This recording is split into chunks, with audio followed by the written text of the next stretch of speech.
All right, I wanted to For sure. I wanted to shout out my boy OG Madd Ronald, who was convicted on the same RICO case, not the same case, but the same charge that Young Thug was. He was charged like a few months before Young Thug was charged in late 2020 or early 2021. In the same state. In the same state, yeah. It was a Georgia RICO, and they alleged that he was the leader of a gang of Rolling 20s Bloods that are from Atlanta Bloods that he has never, ever met. Wow. They did a whole press conference when they came to Los Angeles, found him walking down the street with his daughter, and took him into custody and extradited him to Georgia, facing 20 years. Wow. He saw the jury pool on jury selection. He saw all the people in the jury. Unfortunately, he did not have the access to the Fulton County. They were trying him in Upson County. Upson County is majority white. So he saw all those white folks, and when they offered him the 5 years, he took it. I think it's important that we realize that gang violence, gang activity has no boundaries. Wherever there's a violation of the law that is gang related, it's a quality of life issue for every Georgian and every American. I'd like to also recognize today that we have our Attorney General, Chris Carr, with us. And of course, we have our Governor, Brian Kemp, and First Lady Marty. Thank you, Sheriff. Good morning, ladies and gentlemen. I'm Vic Reynolds. I'm the Director of the Georgia Bureau of Investigation, and we're here this morning to announce the return of a major indictment in Upson County. This particular operation is dubbed Operation Caged Doves, and I'm proud to announce today that it's netting 46 RICO and gang statute indictments. The investigation showed us that between May 2014 and September 2020, the men and women who have been indicted participated in a pattern of racketeering activity as part of a criminal enterprise known as the Rolling 20 Neighborhood Bloods. GBI gang task force members flew out to Los Angeles, California for the purpose of looking for the ringleader of this particular group, a gentleman by the name of Ronald Elwood Chapman. Mr. Chapman, we believe, is a third-generation member of this particular gang. And through evidentiary matters, we discovered that he was making organizational decisions regarding the expansion of this group and this gang throughout Georgia, South Carolina, and other states. We issued warrants for his arrest.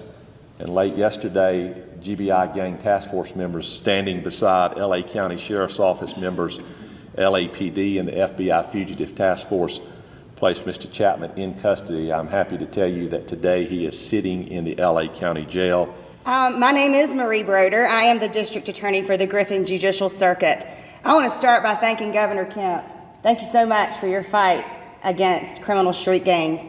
If you choose to commit crime in the Griffin Judicial Circuit, whether you wield the gun yourself or direct another to wield it in your place, we will prosecute you to the fullest extent of the law. No matter how many miles we must travel, we will extradite Madd Ronald Chapman and those others that have been indicted across the United States. Sometimes you got to hop on it, man. He hopped on it. The first bus that come, get on it. And he was supposed to get out at the end of this year, and they released him 11 months early, and he's home. He's back in L.A. Welcome home, homie. And I'm sure it was a hell of a journey of being extradited to a state that you have never committed a crime in. Welcome home, man, Ronnie, on everything. It's almost like, how is that legal? How do you get extradited to a state? This is not a federal case. Excuse me, I said Madd Ronnie. He from 60s. Yeah. Madd Welcome Ronald. home, Madd Ronald. Madd Ronald. Alex, how many times has that happened to you today? What? Madd Ronald. Yeah. Spider made the same thing earlier. Mm-hmm. But yeah, he was released. He's home now, and I'm gonna have him come on the show in about a week or so to talk about what it was like. This show or another show that you have? Streets and Scholars. Streets and Scholars. Oh, okay. Because he now has experience in the Georgia Department of Corrections. So, he's been to the CDCR many times before. But that'd be interesting to see the difference of the actual experience between one or the other. Yeah. But I think it's important to note that have either of y'all been ever in jail down south? Never. been You've been in jealous. Alabama. That's from Alabama. Yeah. So go Okay, ahead. you in cartoon. Yep. Yeah. But this is important to note because the reason why, in my opinion, that they arrested him is because of communications with guys from Atlanta that looked up to Madd Ronald because they looked at him as a leader in Los Angeles and they wanted that connection. They wanted to be able to say, Madd Ronald's our homeboy. They wanted to be able to say, we know Madd Ronald. And all they do is DM him, communicate on Instagram. And Madd Ronald is a very friendly and communicative guy. And I think that was his downfall. Oh, these guys want to holler at me? Oh, sure. Yeah, what's up? How you doing? Oh, y'all from Atlanta? Oh, okay, cool. Oh, y'all banging 20s? Oh, okay, y'all got 20s down there? Oh, okay, cool. And that little simple relationship with a handful of dudes down there got him looking at 20 years in prison. For a conspiracy was that? It was a conspiracy. Yeah, I get it. No crimes were committed. No ordering of crimes were committed. No drugs or weapons were ever Found or even alleged. not even alleged. So it was just mind-boggling. And I tried to communicate with the lawyer when the case was going on. I'm like, bro, what's the evidence against him? What's the evidence? And he was like, well, there's not really a lot. I'm like, okay, can you send me the discovery? Madd Ronald talking about he ain't even read his discovery yet. All right, I'll try to get it going. And then he just took a deal. I don't blame him. So me, Everybody don't want to bet on the 10 or 4. Like, and then you see that jury pool. Like, I get it. I've taken a deal every time. Nah, but like 20 versus 5 years ago, it was like the president election, the lesser, how you say lesser, the lesser what? The lesser of two evils? The lesser of two evils. Just take the 5. I'm not messing with this jury pool, and I'll be back. Because you're going to feel stupid if you take the chance, get washed, and then the day you would have got released, all the time after that. When that day come, yeah, you going to be like, damn, I could have been out 10 years ago. That's going to wear you out. But yeah, no, that was just, I believe it was a wise choice. Yeah, I thought it was a wise choice, but I felt that we would have had the same results that Young Thug and all the other co-defendants had in the YSL. But they had a black jury. Right. Upson County, which is the next county over from Fulton, more white, maybe not. Right? I believe Young Thug made the right decision too. I don't believe your boy Madd would have had as much scrutiny and as much of a fair action as Young Thug either. There was a lot of eyes on that Young Thug shit. I think they could have washed your boy, railroaded him, and swept it right up under the rug. When I say what I say, I'm not looking like I'm watching a football game from the sideline. I'm putting myself in the game.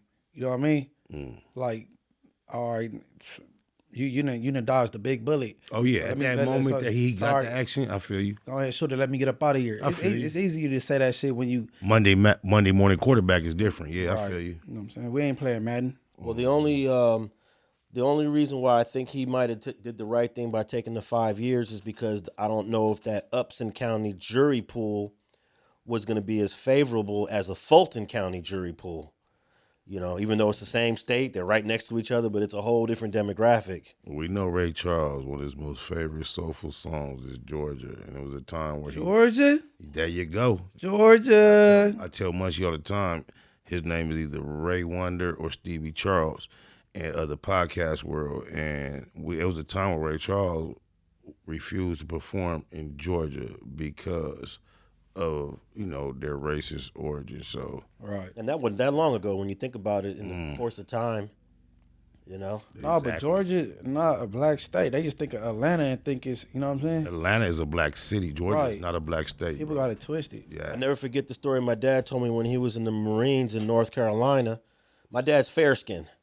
He hung out with these 2 black dudes. They went to go shoot pool at a local bar. They were all in uniform. They walked in, and the boss comes to the front and says, You can come in, but your 2 nigger friends can't. Wow. I'm like, this is in my dad's lifetime. Yeah. Like, can you imagine we going into a restaurant and they talking like that to us?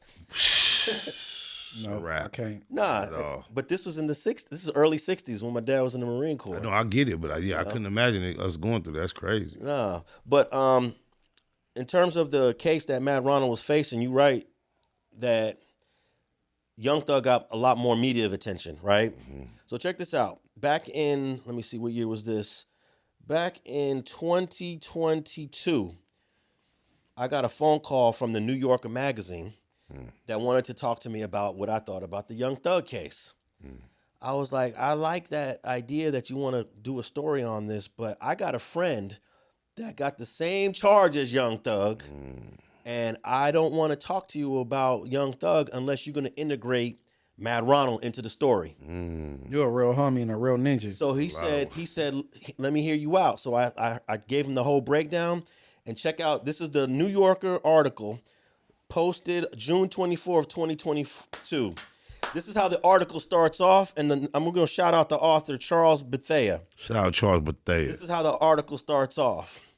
Ronald Elwood Chapman was walking his daughter to her car on October morning in 2020 when he heard somebody say freeze.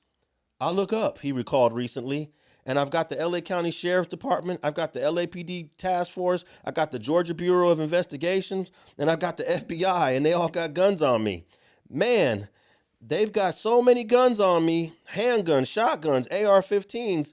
They were standing outside my apartment building in South Central Los Angeles. I looked at my daughter and said, what the hell did you do?